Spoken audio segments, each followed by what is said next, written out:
Hello friends, welcome in online agriculture E platform. तो दोस्तों, मैं लेकर आया हूँ आपके लिए टॉप 10 हॉर्टिकल्चर के इम्पोर्टेंट क्वेश्चन जो in future agriculture competitive exam के लिए मोस्ट इम्पोर्टेंट है।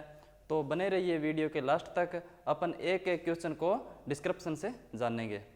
तो चलते हैं अपन फर्स्ट क्वेश्चन की ओर। तो अपना फर्स्ट क्वेश्चन क्या है?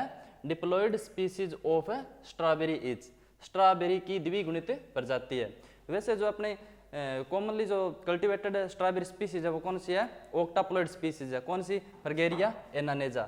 जो फ्रगेरिया एनानेजा है वो क्या है? कल्टीवेटेड स्पीसीज है। वो क्या है? ओक्टाप्लॉयड। बट अपन ये जो चारों स्पीसीज दी गई है इनमें से अपने को क्या बतानी है? स्ट्रॉबेरी की द्विगुणित या फिर डिप्लॉयड स्पीसीज। तो ए ऑप्शन कौन सा है? ए है फ्रगेरिया वेस्का, बी है फ्रगेरिया ओरेंटेलिस, और सी है फ्रगेरिया मोस्टाटा, और डी है फ्रगेरिया चिलोनेंसिस। तो इनमें से डिप्लॉयड स्पीसीज कौन सी है वो बताना है। तो इनमें से स्ट्रॉबेरी की डिप्लॉयड स्पीसीज कौन सी है? फ्रगेरिया वेस्का। फ्रगेरिया वेस्का जो स्ट्रॉबेरी क्या है? डिप्लॉयड स्पीसीज है। और एक और भी है, वो कौन सी है? फ्रगेरिया विरिडिस। फ्रगेरिया विरिडिस। फ्रगेरिया विरिडिस भी क्या है? डिप्लॉयड स्पीसीज है। तो इस क्वेश्चन का राइट आंसर क्या होगा? ऑप्शन ए। और फ्रगेरिया ओरेंटेलिस की बात करें तो ये क्या है? स्ट्रॉबेरी की टेट्राप्लॉयड स्पीसीज। Tetraploid species. फ्रगेरिया ओरेंटेलिस क्या है?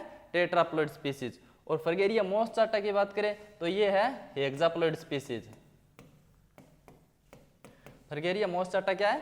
हेक्साप्लॉयड स्पीसीज। और फ्रगेरिया चिलोनेंसिस की बात करें तो ये क्या है? ओक्टाप्लॉयड स्पीसीज।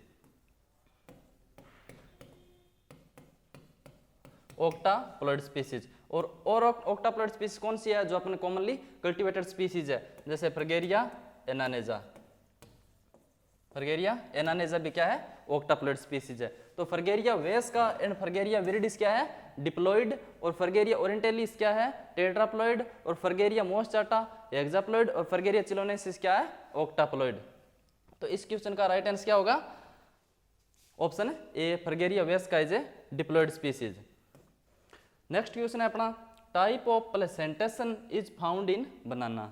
केले में किस प्रकार की प्लेसेंटेशन पाई जाती है? अपने को बताना है कि केले में किस प्रकार की प्लेसेंटेशन पाई जाती है। सबसे पहले देखते हैं प्लेसेंटेशन क्या होता है। प्लेसेंटेशन होता है attachment of ovule inside ovary. Attachment of ovule inside ovary. जो ओव्यूल होता है वो इनसाइड के कहाँ अटैच होता है? ओव्यूल होता है वो राइपनिंग के टाइम में क्या किस में चेंज हो जाता है? सीड में। और ओवेरी किस में हो जाता है? फ्रूट के अंदर। ओवेरी किस में हो जाता है? फ्रूट में। तो इसके अकॉर्डिंग फ्रूट को 4 ग्रुप में डिवाइड किया गया है। बेसल प्लेसेंटा किस में पाई जाती है? मार्जिनल किस में पाई जाती है? एक्जिल किस में पाई जाती है? और पार्शियल किस में पाई जाती है? तो बेसल की बात करें तो किस में पाई जाती है? ये बेर फ्रूट में पाई जाती है।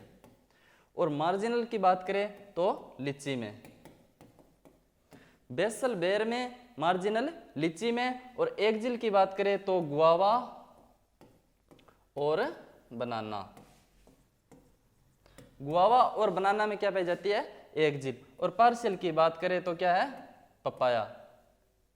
तो बेसल किस में पाई जाती है? बेर में पाई जाती है। मार्जिनल लीची में पाई जाती है। एक्जिल गुआवा और बनाना में पाई जाती है। और जो लास्ट थी पार्शियल किस में पाई जाती है? पपाया में पाई जाती है। तो इस क्वेश्चन में अपने से पूछा था केले में किस प्रकार की पाई जाती है? तो केले में एक्जिल टाइप पाई जाती है।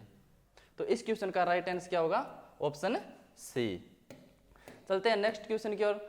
नेक्स्ट है NHRDF is located at. NHRDF एक हॉर्टिकल्चर का इंस्टीट्यूट है, वो कहाँ पे स्थित है? तो फर्स्ट सबसे पहले अपन NHRDF की फुल फॉर्म देखेंगे। तो NHRDF क्या है? National horticulture research development foundation. National horticulture research development foundation. तो ये बताना ये कहाँ स्थित है, कौन से स्टेट में स्थित है? National horticulture research development foundation. तो national horticulture research development foundation किस स्टेट में है? महाराष्ट्र में। एग्जैक्ट बात करें तो नासिक में है। नासिक महाराष्ट्र में है। तो इस क्वेश्चन का राइट आंसर क्या होगा? ऑप्शन ए। अब बेंगलोर में कौन सा हॉर्टिकल्चर का जो कौन सा इंस्टीट्यूट है? IIHR, Indian institute of horticulture research, Hesaraghatta Bangalore में है। नेक्स्ट है जैसे मुजफ्फरपुर, तो मुजफ्फरपुर में क्या है? NRC ऑन लीची, NRC ऑन लीची, नेशनल रिसर्च सेंटर ऑन लीची। नेक्स्ट है ट्रिची तमिलनाडु, तो ट्रिची तमिलनाडु में कौन सा है? NRC on banana, NRC on banana. तो NHRDF कहाँ था? नासिक महाराष्ट्र। और बेंगलोर में कौन सा है? IIHR हसरगट्टा बेंगलोर। और मुजफ्फरपुर में कौन सा है? NRC ऑन लीची। और ट्रिची तमिलनाडु में कौन सा है? NRC on banana. तो इस क्वेश्चन का राइट आंसर क्या होगा? ऑप्शन ए। ठीक है, तो चलते हैं नेक्स्ट क्वेश्चन की ओर।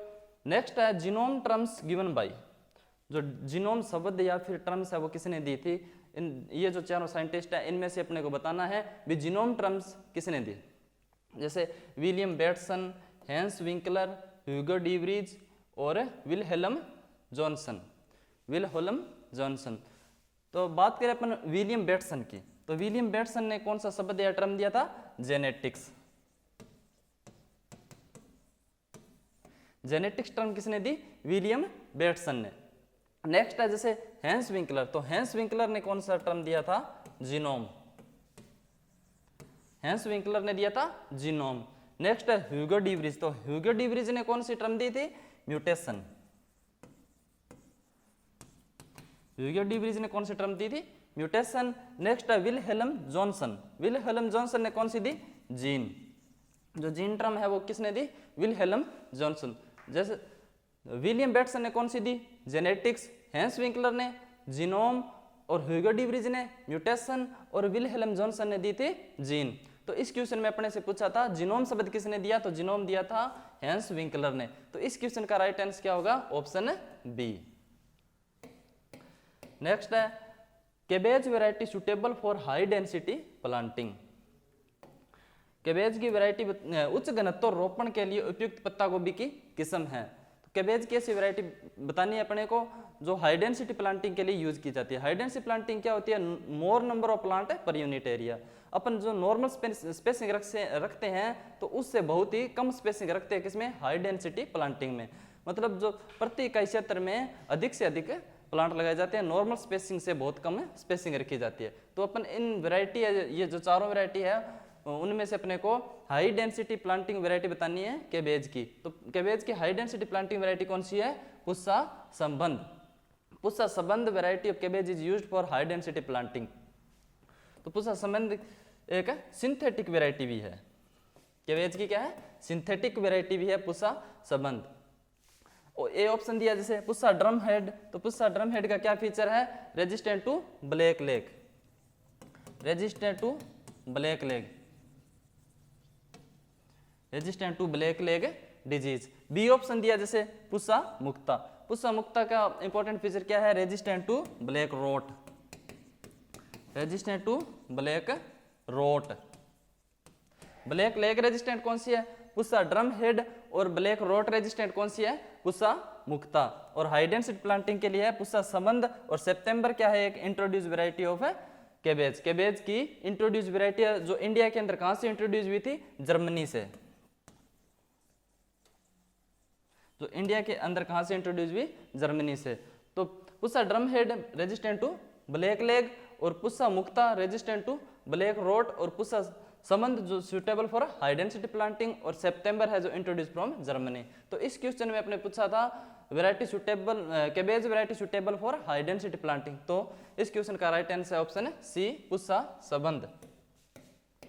नेक्स्ट है optimum temperature for seed germination in onion. Onion में बीज अंकुरण के लिए उपयुक्त तापमान।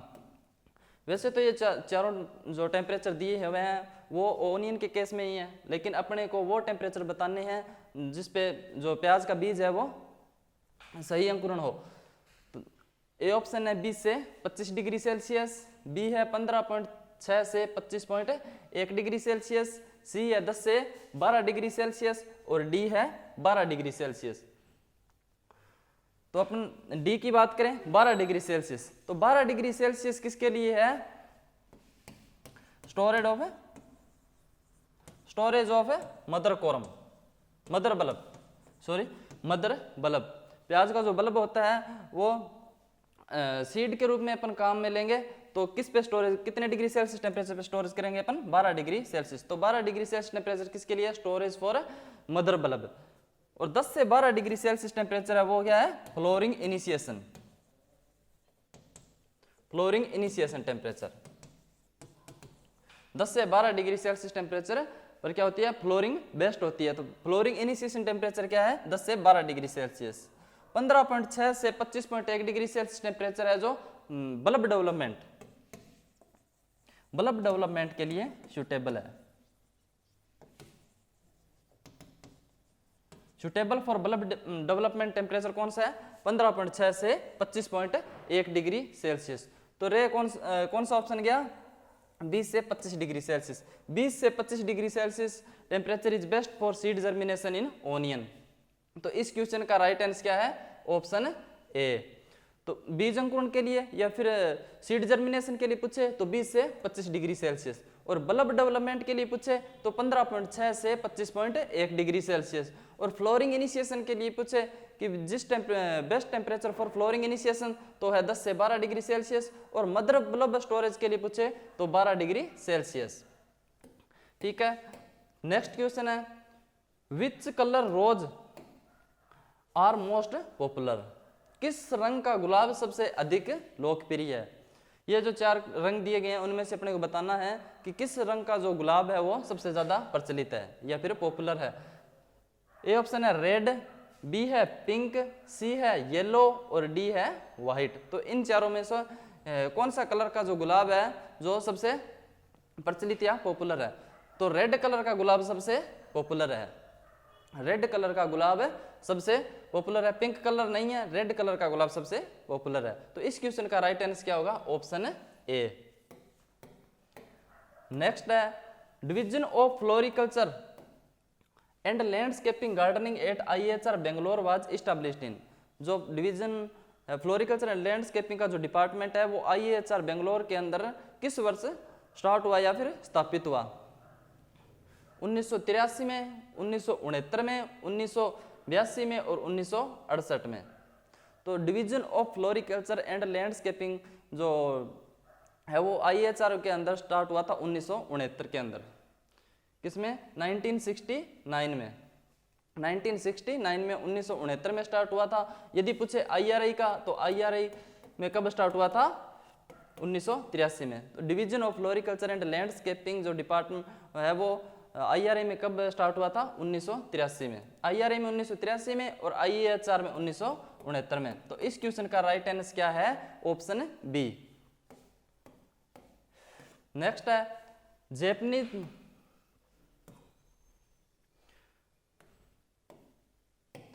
Scientific name of Japanese mint. तो जैपनीज पुदीना का वैज्ञानिक नाम क्या है? तो साइंटिफिक जैपनीज जो मिंट है उसका साइंटिफिक नेम बताना है। 4 प्रकार के जो मिंट होते हैं जैसे पेपर मिंट हो गए, गार्डन मिंट हो गया, बर्गामोट मिंट हो गया और जैपनीज मिंट हो गया। तो इनके चारों साइंटिफिक नाम दिए गए, उनमें से बताना है अपने को भी जैपनीज मिंट का कौन सा साइंटिफिक नेम है। तो बात करते हैं जैसे ए ऑप्शन की, तो ए ऑप्शन है मेंथा पाइपरिटा, बी ऑप्शन है मेंथा स्पिकाटा, सी ऑप्शन है मेंथा सीट्रेट और डी ऑप्शन है मेंथा आर्वेंसिस। तो ए ऑप्शन मेंथा पाइपरिटा कौन से जो मिंट का है? पेपर मिंट का है। Mentha piperita pepper mint. Mentha piperita scientific name of है पेपर मिंट। बी है मेंथा स्पिकाटा। मेंथा स्पिकाटा कौन से मिंट का है? गार्डन मिंट का।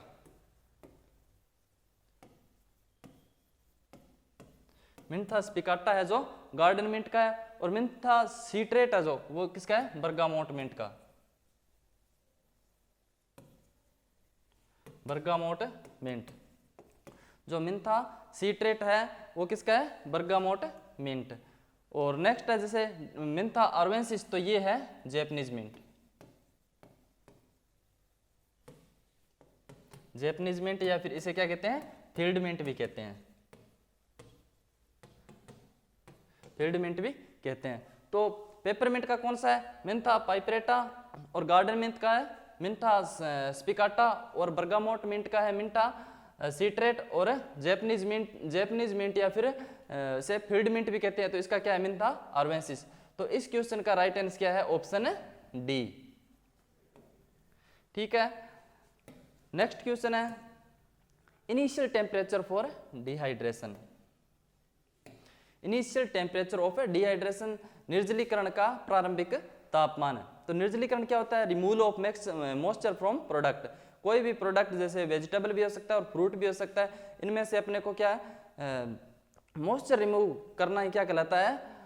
निर्जलीकरण या फिर डिहाइड्रेशन कहलाता है। तो डिहाइड्रेशन का अपने को इसमें प्रारंभिक टेम्परेचर या फिर इनिशियल टेम्परेचर पूछा है। तो ऑप्शन दिए है जैसे 43 डिग्री सेल्सियस, बी है 60 से 66 डिग्री सेल्सियस, सी है 66 से 71 डिग्री सेल्सियस, और डी है 54 से 65 डिग्री सेल्सियस। तो इन चारों में से अपने को निर्जलीकरण का प्रारंभिक तापमान बताना है। तो बात करते हैं अपन 54 से 65 डिग्री सेल्सियस टेम्परेचर की। तो ये किसके लिए कौन सा टेम्परेचर है? ये रिहाइड्रेशन टेम्परेचर है। रिहाइड्रेशन टेम्परेचर, फ्रूट और वेजिटेबल का रिहाइड्रेशन टेम्परेचर कितना है? 54 से 65 डिग्री सेल्सियस। मतलब इस टेम्परेचर पर अपन डिहाइड्रेशन करने के पश्चात ट्रीट करते हैं। इस टेम्परेचर पर अपन फ्रूट एंड वेजिटेबल को डिहाइड्रेशन करने के पश्चात ट्रीट करते हैं। तो वो कौन सा टेम्परेचर है? 54 से 65 डिग्री सेल्सियस। इसे क्या कहते हैं? Rehydration temperature. नेक्स्ट है सी ऑप्शन है 66 से 71 डिग्री सेल्सियस। तो 66 से 71 डिग्री सेल्सियस टेम्परेचर कौन सा है? Dehydration temperature for fruit. Dehydration temperature for fruit. तो फ्रूट के लिए डिहाइड्रेशन टेम्परेचर पूछे तो कितना है? 66 से 71 degree Celsius. Next B option है 60 से 66 डिग्री सेल्सियस। तो ये टेम्परेचर क्या है? Dehydration temperature for vegetable. Vegetable का डिहाइड्रेशन टेम्परेचर पूछे तो क्या है? 60 से 66 डिग्री सेल्सियस। नेक्स्ट है 43 डिग्री सेल्सियस, 43 डिग्री सेल्सियस। तो 43 डिग्री सेल्सियस क्या है? निर्जलीकरण का इनिशियल टेम्परेचर है। जो अपने निर्जलीकरण का प्रारंभिक तापमान कौन सा है? 43 डिग्री सेल्सियस।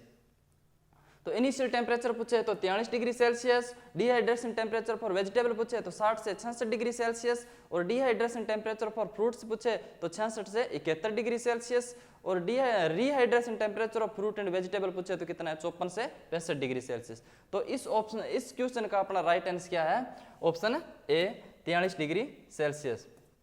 ठीक है दोस्तों, आज के लिए इतना ही। मिलते हैं नेक्स्ट सेक्शन में शानदार क्वेश्चनों के साथ। तब तक मस्त रहिए, खुश रहिए और बने रहिए ऑनलाइन एग्रीकल्चर के साथ। Thank you.